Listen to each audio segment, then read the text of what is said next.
Yogena chittasya padena vacham malam sharirasya cha vaidyakena yopakarotam pravaram muninam patanjalim pranjaliranatosmi abahu purushakaram shankhachakrasidharinam sahasrashirasam shvetam pranamami patanjalim Srimate Anantaya Nagarajaya Namo Namaha.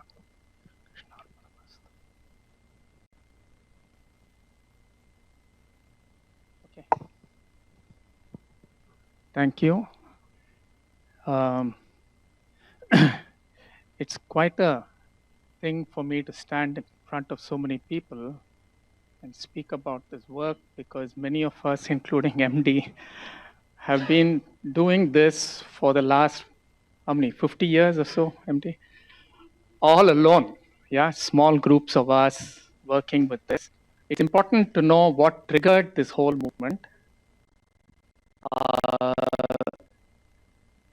My wife included, MD, and few of us were impacted by Dharmapalji.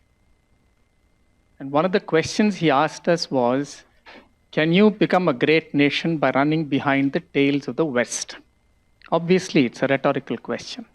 And then he said, you take it for granted that the criticism that we are who we are because we have these awful brains and minds, even if it's true, can you lobotomize your brain and put a foreign brain in it? Obviously, you can't. So what's the answer? Yeah? So then he asked us, he said, if you really are interested in doing something for the nation, spend the next 10, 15 years with a teacher. Don't study the Indian knowledge just to prove that we were great at one point of time. Find out how you can use that knowledge to solve contemporary problems. Yeah, so many of us kind of took up his idea seriously, and that's what we've been following for a long period of time. Yeah, most of us were engineers, IIT and engineering college and so on. So I think we brought the best of both into what we did. Yeah, so these are my teachers, Krishnamacharya, the center, Deshikachar, and J. Krishnamurti.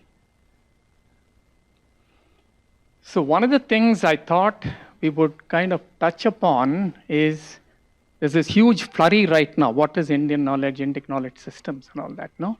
So what is it and how should it be looked at? Now, any knowledge system actually rests on and is based on that civilization's idea of what is the nature of the world, what's the nature of man, what does it mean to be human, what's the relationship between the human being and nature, and so on. Now, this is an extremely important consideration because this statement is attributed to Chief Seattle. One of the questions he asks is, does the earth belong to man or does man belong to the earth? Okay, this is a profound question, because if you say that the earth belongs to man, you come to the crisis that we are at today. If you say that I belong to the earth, then you have to treat every part of the earth as sacred. And today the biggest crisis is the loss of sacredness. So we use resources, we use people in ways that are completely inimical to life. Yeah? Now on this, there's the next step, which is what is the process by which knowledge is acquired? How is it validated? What drives research? Yeah? Now these are very important questions also, because if what drives research is private profit, you get the pharma disasters that we get today. Right?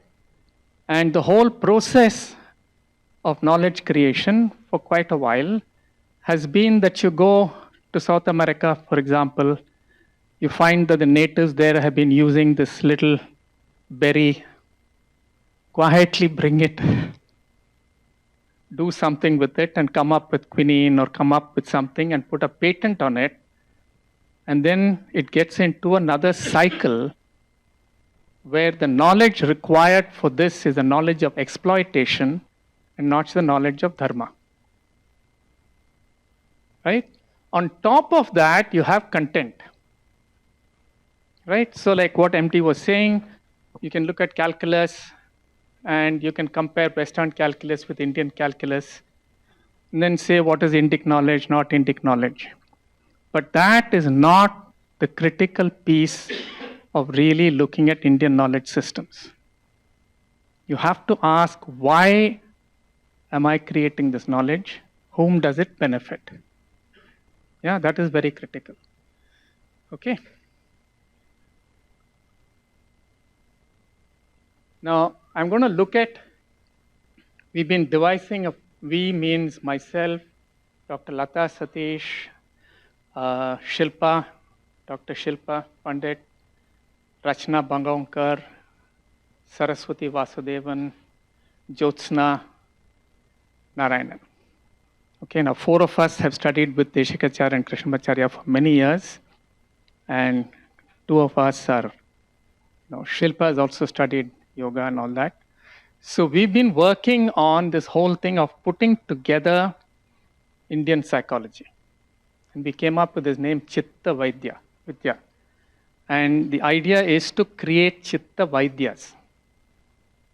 Who's a Citta Vidya? Citta Vidya is one who will deal with issues of the mind, the psyche, the Citta, and help to transform the mind. Okay, and it's a very profound science, and it's based on the Yoga Sūtra-s. Right? Now, why should you go into this whole thing? Right? Why do you bother to come up with an Indic psychology? Right? A number of reasons, we'll come to them one by one. There is a very, very pressing need for dharmic governance today. Yeah? And there are very interesting principles which we ought to use today to study how governance happens. Okay? So there are 3 critical words. One is dandam, which means rules and laws. The other is dharmam. Now, the word dharmam, in simple terms, this is the way it's used in Mahabharata, is to just ask a question in doing whatever I'm doing. Am I enlivening myself, my immediate context, and the earth we live in simultaneously? Yeah? It's a simple, extremely profound question. If that is left out of the discourse of any policy making or any decision making, you end up with disasters. And the third is very critical, it's called mukti. Mukti means, are you governing people in a way that there is inner evolution and emancipation of the person? Guess who told me this the first time? Yeah, we were working in next to a village in some forest thing, and there was an old man sitting there. We were asking him something. Then in Tamil, he said, Amma sir, no, if you have to rule this place properly, the moona thevai illala. So he said, you need all these 3. So he said, what? So he clearly said, dandam, dharmam, mukti. Okay. So this is the external. So you need that to deal with the bhutakasha. Right? And all these principles I'm telling you, because what is critical are all of these principles and these lenses. So if we can derive these lenses and start using them, you can change the way you use knowledge. Yeah? Now, in order to do this, you have to understand 3 other things from within. What is your swabhava? What am I gifted with? What are my talents? What are my limitations? Where am I thinking from? Does it have a freedom within? Is it constrained? Yeah, constrained by various things. And then what is it that I can do to enhance Dharma? Yeah. So you have to look at both simultaneously. And if you start using frames like this, then psychology and sociology, psychology and politics, and even psychology and economics will not be divorced from each other like it is today. Because the human being is using resources for all of these. So who is the human being? It's very, very important to know. So that is the study of Citta Vidya. Yeah? Now let me try and very quickly put together what this means. What we've been doing for the last whatever number of years is to study the Indian texts. So the one text that we as a group have been studying is the Yoga Sutra. And then if you just study the Yoga Sutra, it's not good enough. You have to contemporize it. Okay, and there is a difficulty in contemporizing. We were talking about it very briefly. Sanskrit is a verb-based language, and English is largely a noun-based language. So there's a great difficulty in translating words, like even the word chitta, okay, is not equal to mind, is not equal to psyche. And there's a clear definition in the yogic text of what chitta is.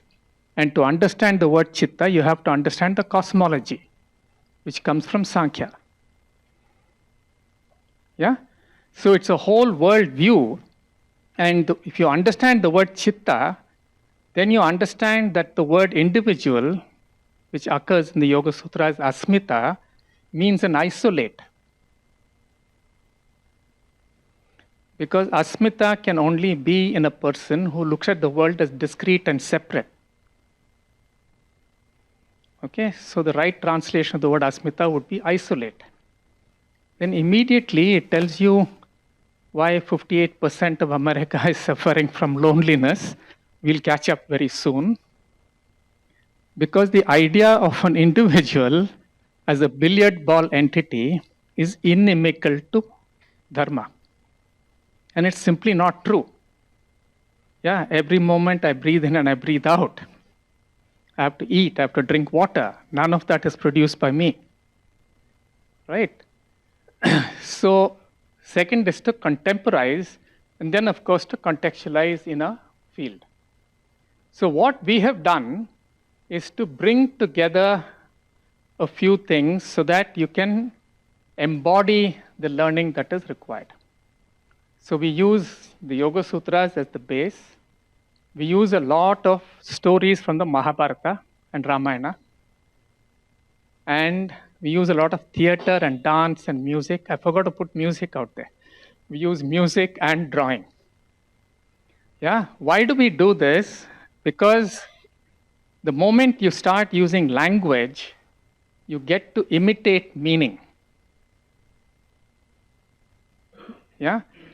And all of Indic psychology is to go beyond explanation and go beyond language into a pratyaksha, direct perception of what is happening in me. Yeah? Now this is very critical because what I sense inside me is not easy to understand. Okay, I go through some emotions or whatever it's called, which are actually chemicals which are called rasa. And this is far below my conscious. And yet that moves me in a way that I feel and think and act in a certain way. And then I give explanations of this from my mind. Now, unless I really deeply understand the relationship between these two, I have no understanding of where I'm coming from and what I'm doing. So what does Western psychology do? Western psychology for a long time has simply been studying the other, doing some bogus statistics, and saying this is what a human being is like, and then universalizing this. It does not study the psyche. It studies behavior that is measurable and external. The entire Yoga Sutra is about the psyche, what happens inside. Now, how do I understand what is inside? By learning how to ask critical questions, by having an inner lens and an inner framework through which I can start interpreting what's happening inside me. Not by asking somebody else about my behavior. That's a critical distinction. Yeah, not that it doesn't help. Once you're having a issue which requires therapy, maybe I need to understand something, classify you and give you some medicines. But that's not the bulk of human beings. Yeah. So there are some very, very critical questions that we need to ask ourselves, which are called the Shesha Prashna. So if you look at any Upanishad, it will start with some fundamental questions. What is the meaning of Shesha Prashna? Meaning of Shesha Prashna is, at the end of everything, yeah, I go, I act, I come back home and I lie down, I still haven't answered these questions. So it becomes very important to know how to ponder about these questions, right? And the mind that starts pondering about it is called the Vikshipta Chitta, which is most of us. Yeah, something bad will happen, then we'll go back and say, oh, what is happening? Where am I coming from? And unfortunately, nowadays we go and consult Google. Yeah, it's so terrible. The other day I was doing some work with somebody. This girl had a fabulous dream. Okay. And then she goes and consults Google to find out what the meaning of that dream is. Whereas what yoga says is, sit with that dream and find a more subtle place from which to look at the dream, and you will have insights about your own mind. So that is the whole process of how do you go from being a Vikshipta Chitta to being an Ekagrata Chitta. So an Ekagrata Chitta is capable of being insightful not only about itself, but knows how to direct itself and make the right choices in the world. Yeah. And the Yoga Sutra gives you about 37 areas in which an Ekagrata Chitta should focus itself, one of which is astronomy, the other is Ayurveda, body, arts, a whole lot of things, 37 of them. Okay, but it says first, find how do you have a mind that is capable of focus. Without which, how can you study this? And the other critical thing is, for you to go from a Vikshipta Chitta to an Ekagrata Chitta, you have to internalize what are called Yama and Niyama, which is ethical behavior in English. But fundamentally, what is the quality of my interface with the other? And there it says, Ahimsa Paramo Dharma. Yeah? So if I have to have a polity which has Dandam, Dharmam and Mukti, every person inside that has to have an interface of Ahimsa with the other. Yeah? So they're all very deeply connected. Right? And the critical question in Indic psychology thought is, in doing what I'm doing, what am I really doing? And if you look at the beginning of the Mahabharata, of the Gita, Bhagavad Gita, that's the fundamental question that Arjuna is asking. Saying, what am I really doing here? And Krishna doesn't say, okay, this is what you're doing. Krishna gives him a whole cosmos. He tells him what will happen if he eats Rajasic food, what will happen if he eats Tamasic food. Gives him one whole 18 chapters. This guy is saying, should I fight or not? So he goes through a whole thing. What is the Sthita Prajna? How does your mind work? And then finally he says, Yatha Ichchasi Kuru. right? Now that I've given you all of this. So that is the essence of intake psychology. It helps you to look at yourself, ask difficult questions, and gives you the way in which you examine these questions. It does not give you answers. Yeah.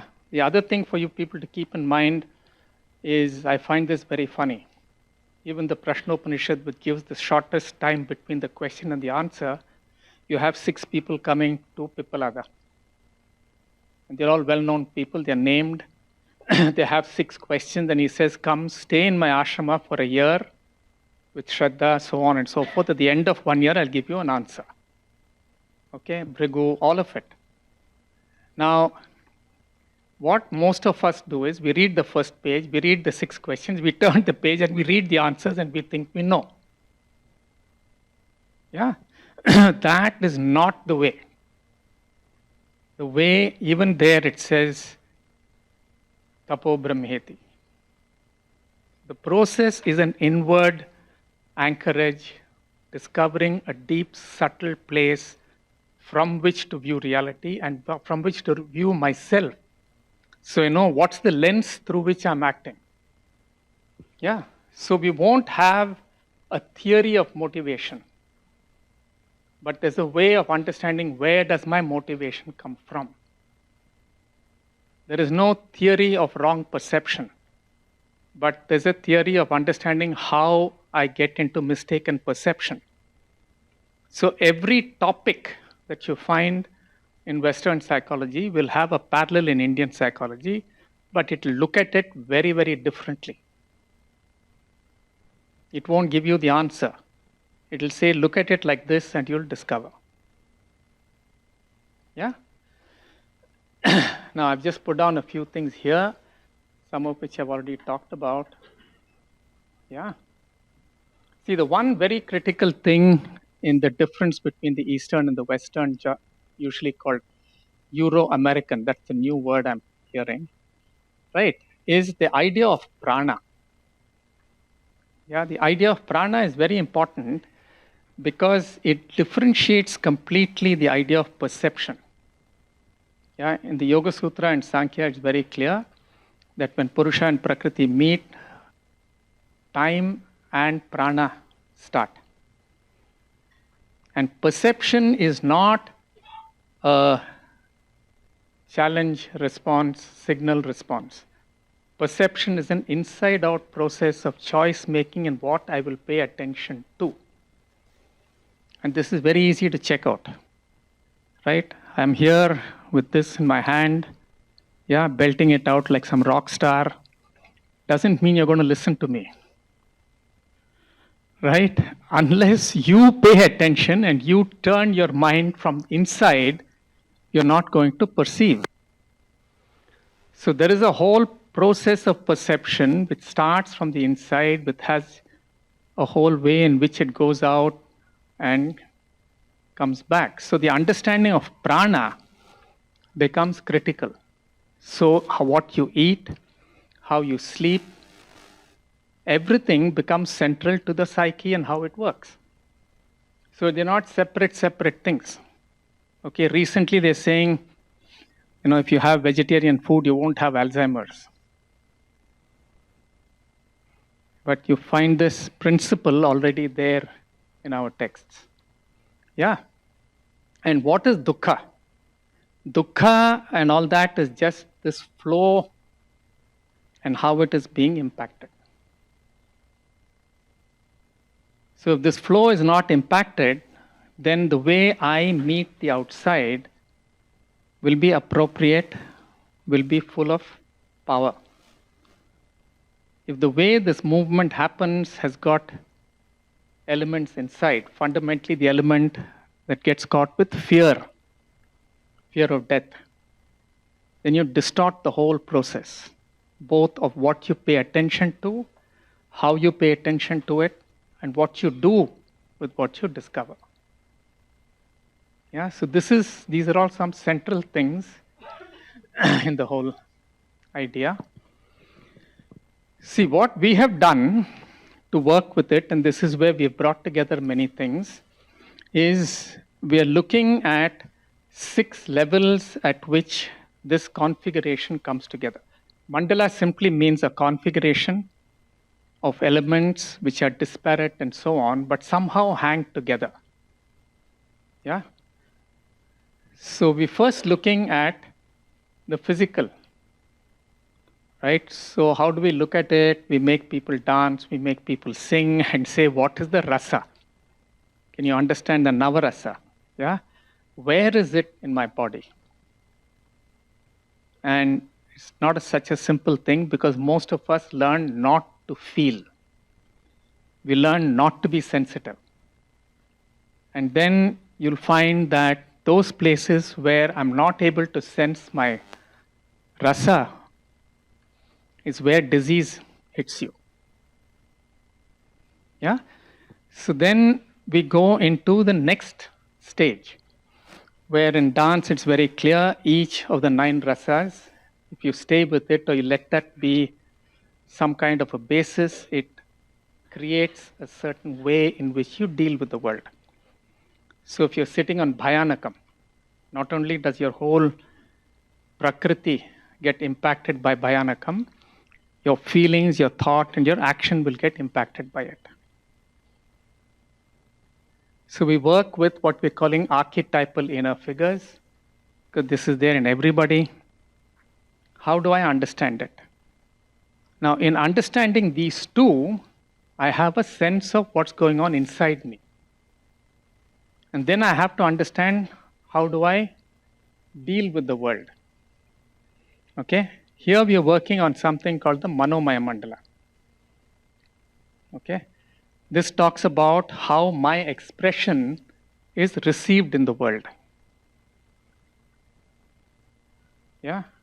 I won't go into details, right? So this is an understanding of the external drama, and this is where most Western psychology is focusing. By just looking at it and describing it, you won't get anywhere. Yeah. So I have to understand how this expression of mine is getting generated. What happens when it is received in one way or another? Yeah. So if I have something beautiful to express and it is received beautifully, there's a whole expression and receiving which is full of love. But if I'm expressing myself fully and you're sitting there and saying, what bullshit here, I don't want to listen to this, it does something else. Now each of these leaves behind an impression which is held in the body, which are called samskaras and vasanas. And this cycle keeps going on and on. So if I don't know how to look at it, how to pay attention to it, so it says dhyana heyaha tadvrittayaha.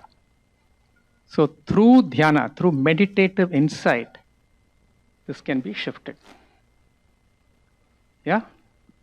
There's also another word, karmajam karma, which means I can say I want to do this and therefore gear myself up. That is not permanent. It is distorting of my swabhava. So it will not have power. Yeah, by power I mean shakti. Okay, power is another funny word. Yeah. So then what we're doing is we're using the same framework to bring it into an understanding of heroism and being the best that I can be through the Pandava Mandala. And it follows the same 5. So there are 5 areas here. One where I express and it's received. I express, it's not received.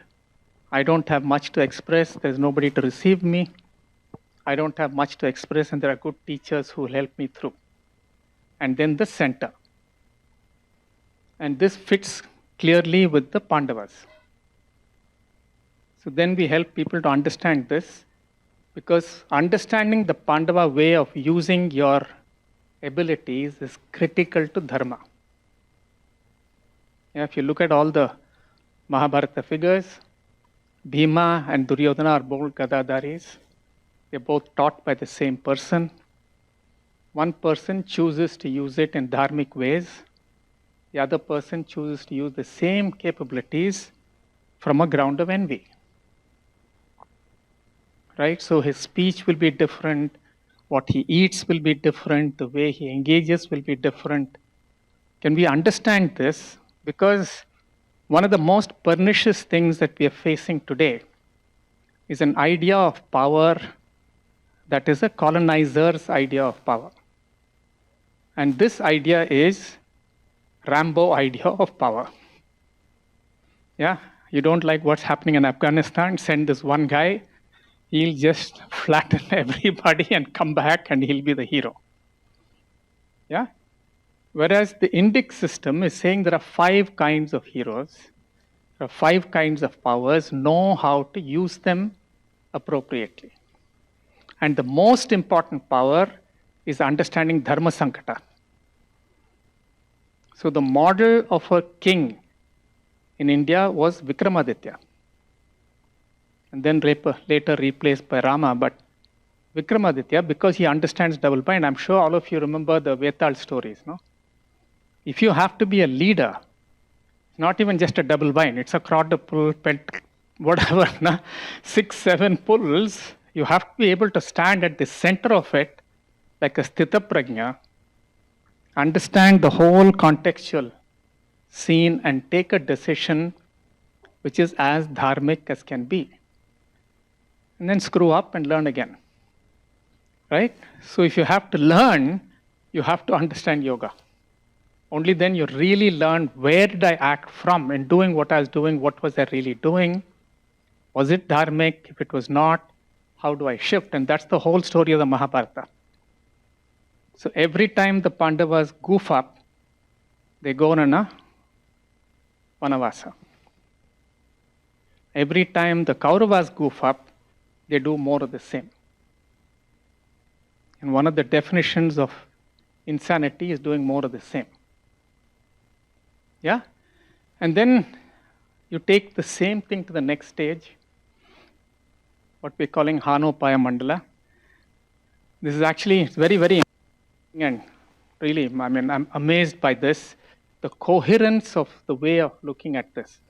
Because the Hanopaya Mandala specifically is given in a Tamil book called Silappadigaram, which talks about 5 kinds of temples, which correspond to each of these 5. Yeah, so if I've been hurt by love, I go to one temple. If I've been hurt by power, my misuse or misused on me, there's another temple. If I'm feeling alone and loss, deep loss, there's a 3rd temple. And then if I'm feeling inadequate, there is a 4th temple. And the 5th temple is the mother who's weeping for mankind and the earth at the center. Now you can think about all the temples in India, it will fall into one of these 4 or the 5th.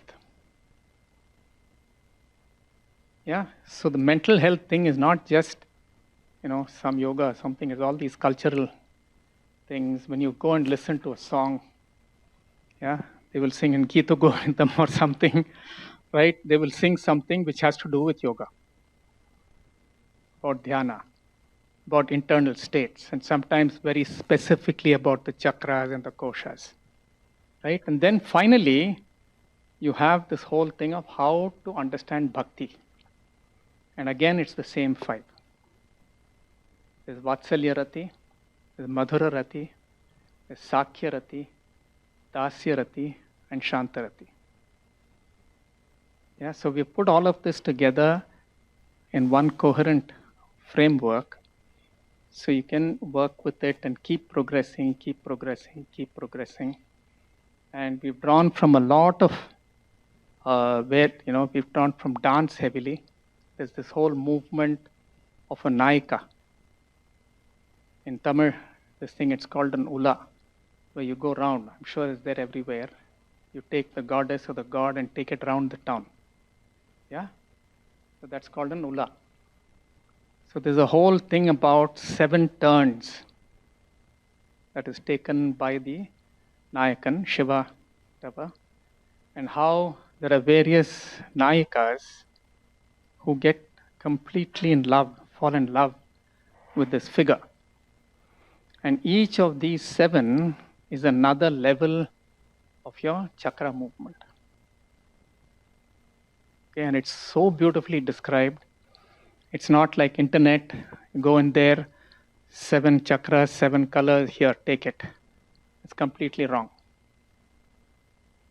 Yeah, so all of these, when you bring it together, you bring the whole of the cultural, civilizational tradition to bear on how you live inside you and how you act outside you. Yeah? These are the, okay. Right. So this is what we're kind of working on right now, looking for this thing. I think what needs to be done today are 3 things. Nah? One is what we're calling samhara. Right? Deepthi and I were talking about it. We have to start doing khandana. Yeah? Brain, what are we saying? Brain is equal to mind. Completely wrong. Yeah? Consciousness is an emergent phenomenon. Completely wrong. Yeah? Several things like this, we have to systematically stop. Yeah? Just now I've written a paper with few people along with Shilpa. There's somebody who says Nirvikalpa Samapatti is cessation of consciousness. They've got it completely wrong. How can consciousness ever stop? So they've taken Citta Vritti Nirodha and translated it as Chitta Nirodha or Chid Nirodha, not even Chitta Nirodha. The divine himself is finished. No? Consciousness has stopped. This kind of thing, what is happening is when 10 papers are published like this, that becomes the truth. We now have to stand up and say, no, you got it wrong from some corner. Yeah? The second very critical thing is what we're calling srijana. What is the developmental theory of a human being? And this is very, very well worked out in the Indian system, starting from pre-conception, conception, there are samskaras. Each of the samskaras is a relationship between the psychological development of the child and the physical development. And then you create a social event around it so that everybody understands this movement and helps. Yeah? Any of you who's been a manager, you get promoted, there's no social event around the promotion. You end up behaving the same old way as you were before. Everybody else treats you the same old way as you were before. Movement becomes impossible. Yeah, so what is the Indian idea of development? And it goes further than Piaget and Kohlberg and these people. And then you have to ask, how do I use it for the good of people? How do I use it for Loka Sangraha? Right? Which is through all these programs, go to an organization, whether they like to know what you're doing or not, so long as they get results, they're fine. So you go and do your stuff, come back and figure out where it came from, and so on. Yeah? So these are all some of the next steps that we're thinking of. One is, how do you enable more and more people to understand these methods, become teachers of this? How do we deploy this in leadership? Because every book you take, Natya Shastra or Artha Shastra will tell you that the person has to be a yogi to excel in this. And by the way, Chanakya has written a treatise on yoga. Yeah? So it's not an option. If you want to excel, you have to be a sadhaka. Right? The other critical thing, we are calling it the urgency of being dharmic. We started off by calling it the difficulty of being dharmic. Yeah? We have to admit that Indians are half-baked colonized people. Yeah? We're not fully screwed like the settler colonies. Yeah? We're half. Right? We're all living in Trishanku Swarga. And it is very critical that we understand what it is. I'll just give you a small example. We had about 20 people and odd who've been working with this for 2.5, 3 years now. There are people there who are from various parts of India, various levels. There are people who are from the Dalit, so-called LGBT, whatever, whole cross-section of people. And while we were working with this, all of us were lamenting about how we've been colonized. Some of them turned around and said, you know what, I can say the same thing about you. So we had to look at it and say, how am I, as an elite, Western educated Indian, today's colonizer? And when we understand both, we'll be clear of this, hopefully, and know how to use knowledge as human beings. That's extremely critical. Otherwise, we're getting caught with India versus the West, this versus that. You look at things for its own beauty and its importance in a human context. Yeah? And then, of course, every yoga teacher ought to study this. Problem is, they're only studying asana, and that to beer asana and all kinds of things. Whereas this portion is not being focused upon. So what is happening now in healing with yoga is you do Bahiranga yoga, asana and pranayama, and then you wax eloquent about Brahma and Ishvara. Now it's very clear in the Yoga Sutra, you only talk about what you experience. It's an Anushasana Sutram. Right? But half of them are talking about things they've not seen, they've not experienced.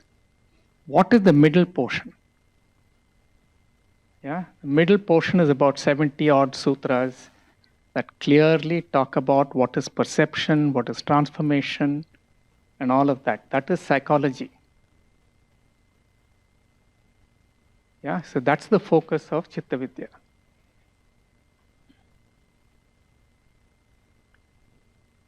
So what are the things we can offer you? Yeah, I think you must have a foundation course that helps people internalize what it means to be a dharmic human being. Yeah, we can give you ready-made courses on it, we can work on it. Yeah, we've got stuff that we've worked on for years now. We've done this 5 seats of power with TCS for God knows how long. Almost 2,000, more than 2,000 leaders, another 2,500 junior leaders we've trained. Yeah. So can we work on creating certificate or degree programs in healing and coaching using yogic psychology? This is very critical because today the average coach or counselor is completely Western trained. Yeah, it's just not applicable to India. Okay, there are so many fundamental things, we'll discuss it later. But in India, aggression is the taboo. Sex has never been the taboo. If sex was the taboo, you'd never have Khajuraho. Yeah, so you build a whole psychology based on sex as the taboo and apply it to a set of people for whom something else is the taboo. How will it work? So you first, through colonization, create mental issues. Okay, Ravi Priya has written a nice paper on this.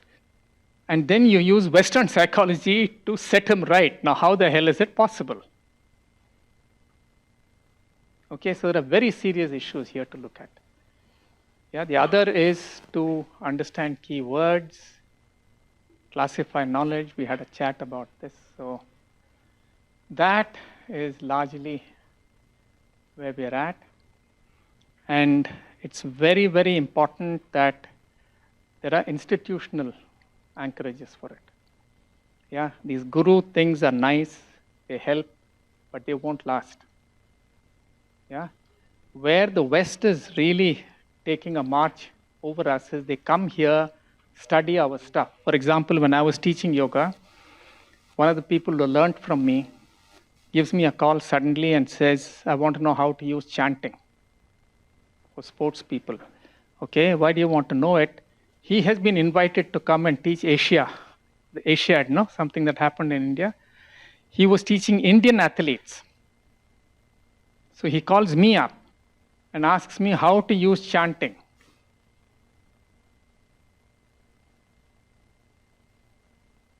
And then he will have a degree somewhere that says that he has valid knowledge, and I've studied for 12 years or 14 years. I don't have valid knowledge, but he'll come and ask me. I'm the native informer. Yeah, can this native informer scene be shifted? Right? Look at the number of papers. They'll put these electrodes on this person who's done 40 years of meditation, 30 years of meditation. They'll write a paper, the knowledge belongs to the fellows who put the electrode on this chap's head. You don't know the name of the person, the Lama who was doing this 40 years of meditation. You don't know the sampradaya through which he did that meditation. And then you'll write a paper that says ceasing of consciousness. Okay, it's a serious issue. And if we don't rise up to it, yeah, we're going to lose it. And I think there's only one generation or so left for this. Yeah, so that's it.